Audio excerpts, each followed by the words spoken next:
오늘도 계속해서 요한복음 강의 36번째 말씀입니다. 예수님을 믿는 이유다. 근데 정확하게는 예수님을 잘못 믿는 이유라 하는 제목으로 말씀을 드려야 될 것 같습니다. 지난주에는 예수님을 믿는다고 하지만은 사람들이 얼마든지 거짓 믿음으로 살 수 있는 것을 몇 가지 말씀드렸습니다. 이 참 믿음과 거짓 믿음은 어떤 차이가 있는가? 우선 이 거짓 믿음은 이적주의 또는 표적주의 신앙이라고 말씀드렸습니다. 그 당시 예수님을 따르는 수많은 사람들이 있었지만 그들이 예수님을 따랐던 이유가 뭐냐? 예수님이 병자를 고치시고 기적을 행하시는 것을 보고 예수님을 따른 것입니다. 다시 말하면 예수님을 믿은 것이 아니고 예수님이 행하시는 기적을 보고 거기에 관심이 있어서 따라다니는 것이다. 이거는 진실한 믿음, 진정한 믿음이 아니라 말씀드렸습니다. 두 번째는 심지어 예수님의 제자들 가운데 이 빌립이라는 사람은 예수님께서 그 벌판에 참 엄청난 사람들이 모여있는 것을 보시고 우리가 어디서 떡을 사가지고 이 사람들로 먹게 할 수 있느냐라고 빌립을 시험을 해봤더니 빌립이 뭐라 그러냐면은 조금씩만 나눠줘도 200데나리온의 돈 가지고도 안 됩니다. 틀린 대답은 아니죠. 계산은 정확합니다. 그러나 진정한 믿음이 아니었습니다. 왜? 예수님이 그곳에 계시는데도 빌립은 돈을 먼저 생각하고 사람의 머리로 계산부터 한 것입니다. 오늘날 이 시대에도 주님을 믿는다고 하지만은 교회가 돈을 앞세우고 사람의 머리를 앞세우는 경우가 너무너무 많습니다. 이것이 거짓 믿음의 특징이다. 그렇게 생각을 합니다. 그리고 또한 그 안드레라는 제자는 한 아이가 보리떡 5개, 물고기 2마리를 가져왔는데 이것이 이 많은 사람들에게 무슨 도움이 되겠습니까? 간의 기별도 안 갑니다. 그렇게 말한 거죠. 작은 아이의 헌신을 무시하는 그런 표현을 한 것입니다. 예수님께서 그 벌판에 수많은 사람들과 만나고 있었지만 그 중에 아무도 주님이 인정할 만한 믿음을 보이지를 못했어요. 거기에 수많은 사람들은 이기적인 신앙으로 앉아 있었고 빌립은 돈과 계산을 앞세우고 있었고 안드레는 아무것도 헌신하지 않으면서 작은 아이의 헌신을 무시하는 그런 모습을 보여주었습니다. 그러나 우리 예수님은 그 아이가 드렸던 오병이어를 가지고 남자만 5,000명, 한 10,000명 이상에 되는 사람들을 한순간에 다 먹이셨습니다. 거기에 모여있던 사람들은 아마도 그랬을 것입니다. 이 한 아이가, 이 작은 아이가 그 오병이어를 주님 손에 드렸기 때문에 이런 기적이 시작된 것을 전혀 모르고, 그렇죠? 이게 웬 떡이냐 그러면서 수많은 사람들이 그 음식을 받아 먹었을 것입니다. 저와 여러분들은 이 작은 아이처럼 비록 우리가 가진 것이 부족할지라도 주님 손에 드리고 주님이 마음껏 사용하셔서 주님의 일을 하실 수 있도록 헌신하는 주의 백성들이 다 되시기를 바랍니다. 오늘 본문은 예수님께서 이 한 아이의 헌신을 받으시고 어떻게 남자만 5,000명 이상, 한 10,000명 이상 되는 사람들을 먹였을까? 그 기적이 어떻게 일어났는지 구체적인 설명과 함께 그 기적이 일어난 후의 사건을 우리에게 보여주고 있습니다. 안드레가 여기 한 아이가 보리떡 5개, 물고기 2마리를 가지고 왔습니다라고 할 때 우리 예수님은 그것을 내게로 가져오라고 하셨습니다. 그리고 본문 11절 말씀에 보면은 예수님이 그것을 들고 축사하신 후에 앉은 자들에게 나눠주시고 고기도 그렇게 저희의 원대로 주셨다. 그렇게 말씀하고 있습니다. 여기 저희 원대로라고 하는 표현이 나와 있는데, 호손 에델론이라는 그런 헬라 말입니다만, 호손은 as much as, 너희가 원하는 양껏, 그런 뜻입니다. 그리고 이 에델론이라고 하는 것은 desire, 원하다라는 얘기입니다. wish, 원하다는 거예요. 그러니까 그들이 원하는 대로 다 주셨다는 거예요. 빵도, 그리고 고기도 그들이 원하는 대로 다 주셨다는 거예요. 다 주셨다는 거예요. 저는 이 말씀을 묵상하면서 당시 그곳에 모인 사람들은 예수님이 필요로 하실 때는 아무것도 드리질 않았잖아요. 그런데 먹을 것이 생겼을 때는 자기들이 원하는 대로 가져갔어요. 자기들이 원하는 대로 받았어요. 여기 원하다라는 것은 우리 헬라어 문법으로 보면은 미완료 시제입니다. 이 미완료 시제라는 것은 어떤 동작이 계속 진행될 때 표현하는 방식이거든요. 그러니까 저희가 원했다는 말은 뭐냐면 계속해서 끊임없이 원했다는 거예요. 우리 한국 속담에 공짜라면 양잿물도 마신다고 그러는데, 그야말로 헌신할 때는 그렇게 무관심하던 사람들이 혜택 받을 때가 되니까 그들이 원하는 대로 가져갔다. 아마도 이것이 그들이 예수님을 따라다니는 이유가 아니었을까. 저는 이 시대도 마찬가지라고 봅니다. 자기가 원하는 걸 이루고 싶어서, 자기가 가지고 싶은 걸 갖기 위해서, 또 예수님을 이용해서 뭔가 혜택을 누리기 위해서 이기적인 목적으로 예수님을 따르는 사람들이 너무너무 많습니다. 그러나 그들은 아마도 자기가 원하는 대로 잘 안 되면은 다 예수님을 떠날 겁니다. 사실 이것이 오늘날 이 시대의 종교의 모습이 아닌가 생각합니다. 여러분들 일반적으로 세상 사람들이 종교를 믿는 이유가 뭡니까? 그거 다 자기가 원하는 걸 이루고 싶어서 그러잖아요. 여러분들 한번 가보세요. 절이나 이런 데 한번 가보세요. 거기서 뭐 100일 기도, 1000일 기도 하는 사람들의 그 원하는 게 뭔가를 한번 들어보세요. 다 자기가 목표하는 게 있어서 그거를 이루고 싶어가지고 지성이면 감천이다. 뭐 그런 마음으로 거기다가 빌고 또 비는 것입니다.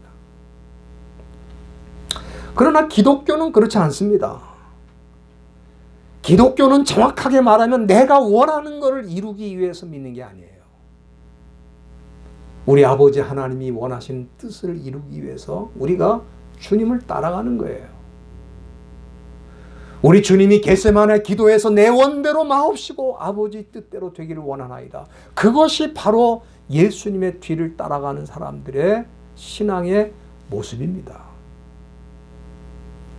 예수님께서는 그러나 그곳에 모인 사람들이 배고픈 것을 아시고 긍휼히 여기시고 그들이 원하는 대로 다 배부르게 먹게 하셨어요. 그리고는 우리 예수님께서 제자들에게 명령을 하시는데 12절 말씀에 보니까 남은 조각을 거두고 버리는 게 없게 하라. 우리가 이 말씀 보면은 좀 이상한 명령같이 생각이 안 됩니까? 왜 예수님은 남은 조각을 버리지 말라고 하셨을까? 사실 예수님은 언제든지 필요하시면 기적을 행하시고 또 그 기적을 통해 수많은 사람들을 먹이실 수 있는 능력이 있습니다. 그런데 왜 예수님은 남은 조각을 버리지 말라고 하셨을까?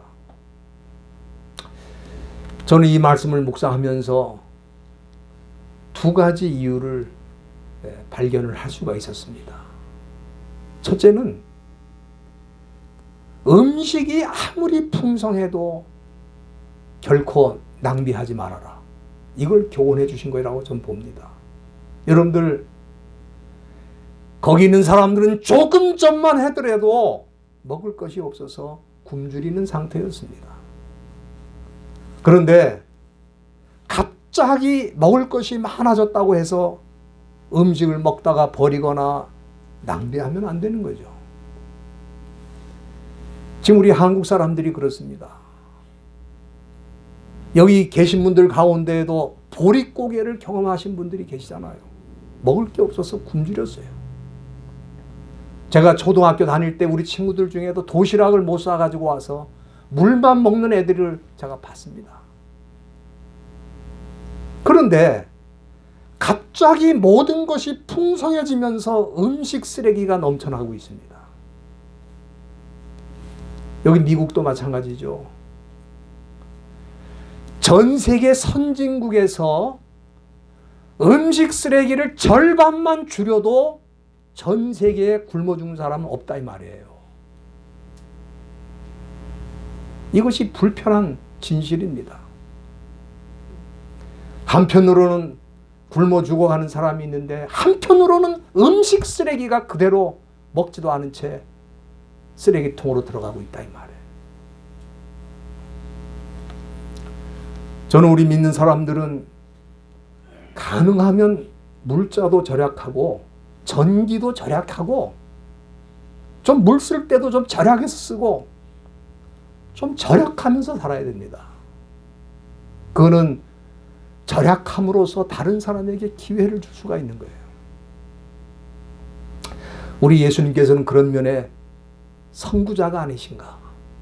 제자들에게 그것을 교훈해 주신 것이라고 저는 생각이 됩니다. 두 번째는 예수님께서 남은 조각을 거두고 버리는 것이 없게 하라고 말씀하신 이유가 뭐냐? 그것은 거기 오지 못했던 사람들을 배려한 것이 아닌가 생각합니다. 13절에 보면은 그 남은 걸 다 거둬보니까 12바구니가 됐다 그랬어요. 이 음식을 어떻게 하셨을까? 저는 그 음식은 거기 오지는 못했지만 필요한 사람에게 나누어 주셨을 것이라고 생각이 됩니다. 여기 12바구니는 이스라엘의 12지파를 상징한다고 생각하는 분들이 있습니다. 아마도 우리 예수님께서는 거기 오지 못한 이스라엘 백성 대부분에 대해서 관심과 사랑을 가지시고 그들도 먹이시기를 원하셨을 거예요. 그래서 12강주리는 거기 오지 못한 사람들을 위한 배려와 또 그들을 위한 것이다. 저는 그렇게 생각을 합니다. 그래서 이 말씀을 통해서 우리가 배우는 것은 예수를 믿고 따른다는 것은 단지 종교의식에 참여하고 교회를 다니는 것으로 끝나는 게 아니죠. 일상 속에서 믿는 자의 모습을 보여줘야 된다. 우리 주님이 교훈해 주신 것입니다. 믿는 사람들은 아무리 풍요롭게 살아도 자원을 낭비하면 안 됩니다. 또한 자신들이 주님의 은혜로 풍성하게 누리게 되었을 때 다른 사람들과 나눌 수 있는 그런 삶으로 이어져야 된다. 이것을 제자들에게 교훈해 주시기 위해서 우리 주님은 남은 조각을 하나도 버리지 말고 다 모으라고 말씀하셨다고 저는 생각이 됩니다. 예수님을 통해서 이런 놀라운 기적을 체험한 거기 모인 군중들은 어떤 반응을 보였습니까? 14절에 보면은 예수님의 행하신 표적을 보고 말하되 이는 참으로 세상에 오실 그 선지자라. 우리가 이 말을 한 것을 보면은 이 사람들이 예수님을 메시아로 인정을 한 거구나. 그렇게 생각할 수 있는데 저는 그게 아니라고 봅니다. 왜냐하면은 그 다음 15절에 보면은 그 후에 그들이 예수님을 억지로 임금을 삼으려 했다 그랬어요. 이것은 그들이 예수님을 진정한 구원의 메시아로 인정한 게 아니고 정치적인 관점에서 또는 경제적인 관점에서 예수님을 메시아로 생각한 게 아닌가 그렇게 생각합니다. 이 경제적 메시아라고 하는 개념은 그들이 만일 예수님을 우리의 왕으로 모실 수만 있다면 경제 문제는 해결되는 거 아닙니까? 예? 순식간에 그들이 필요한 모든 걸 해결해 주셨어요. 아마도 이 시대에 그런 분이 있으면 그분이 대통령 될 것 같아요. 안 그렇습니까? 순식간에 해결을 해주는데. 그러니까 예수님은 우리의 경제적인 문제를 해결해 주실 수 있는 분이다. 그렇게 생각한 거예요. 그래서 예수님을 왕으로 모셔서 그분을 이용하려고 하는 거죠. 또한 정치적인 메시아라고 하는 것은 뭡니까? 그들이 지금 로마 제국의 압제를 당하고 짓밟히고 있잖아요. 이런 기적을 행하시는 분이라면 얼마든지 로마 제국을 뒤엎어서 우리를 해방시키고 자유롭게 해줄 수 있을 것이다. 그래서 예수님을 자기들의 어떤 이기적인 목적을 위해서 이용하려고 예수님을 왕으로 임금으로 모시겠다 이거예요. 여러분들 이 시대에도 많은 사람들이 예수님을 믿는다고 하지만 실제로는 뭡니까? 예수를 이용하는 사람들이 많아요. 예를 들면은 예수를 믿으면은 부자가 될 수 있고 자신이 원하는 대로 얼마든지 성공할 수 있다. 이렇게 생각하는 사람들이 있어요. 또 어떤 사람들은 예수님은 정치적인 해방을 위해서 오셨고 남녀 평등을 위해서 오셨고 인권 문제를 해결해 주시기 위해서 오셨다. 예수님을 자기의 정치적인 슬로건을 위해서 이용하고 있어요. 그러나 우리 예수님은 이들이 예수님을 왕으로 모시려고 할 때 어떻게 했습니까? 본문 15절 끝에 보세요. 거기 보면은 혼자 산으로 떠나가셨다 그랬어요. 왜 그렇게 하셨습니까? 우리 예수님께서 이 세상에 오신 것은 그들의 경제 문제나 해결해 주려고 오신 게 아니다 이 말이에요. 그들의 정치적인 문제를 해결하려고 오신 게 아니라 이 말이에요. 예수님이 왜 오셨습니까? 여러분들 마태복음 1장 21절 한번 찾아주시길 바랍니다. 너무 중요한 말씀입니다. 거기 보면은 예수님이 이 세상에 오신 이유가 그 마태복음 1장 21절에 분명하게 나타나 있는데 거기 보면은 아들을 낳으리니 이름을 예수라 하라. 이는 그가 자기 백성을 어디서? 죄에서, 저희 죄에서 구원할 자이심이라. 그러니까 예수님이 오신 목적이 뭐예요? 인간의 죄 문제를 해결해 주기 위해서 오신 겁니다. 여러분들 경제 문제는 경제인이 해결해야 돼요. 정치 문제는 정치인들이 해결해. 왜 그 사람들이 정치인이 됐습니까? 정치 문제를 해결하기 위해서 된 거 아니에요. 우리 예수님은 그 문제가 아니라 죄 문제, 인간이 죄 문제를 해결할 수 있습니까? 교도소를 많이 지으면 죄 문제가 해결돼요? 죄를 크게 지은 사람을 그냥 순식간에 사형시켜버리면 죄 문제가 해결됩니까? 죄 문제는 이 세상에 어떤 시스템으로도 해결이 안 돼요. 본질적인 문제이기 때문에 우리 주님은 세상이 다 달라붙어도 해결할 수 없는 죄 문제를 해결하시기 위해서 이 세상에 오셨기 때문에 그들이 원하는 대로 정치적인 메시아, 경제적인 메시아가 되실 수가 없는 거예요. 또한 두 번째로 사도 요한은 요한복음 5장 24절 우리가 이미 그 말씀을 살폈는데 요한복음 5장 24절에 보면은 예수님이 내 말을 듣고 또 나 보내신 이를 믿는 자는 영생을 얻었고 심판에 이르지 아니하나니 사망에서 생명으로 옮겼다 그랬습니다. 여러분들 이 세상에 그 누가 영생을 우리에게 줄 수 있냐 이 말이에요. 어떤 종교가 우리에게 영생을 주냐 이 말이에요.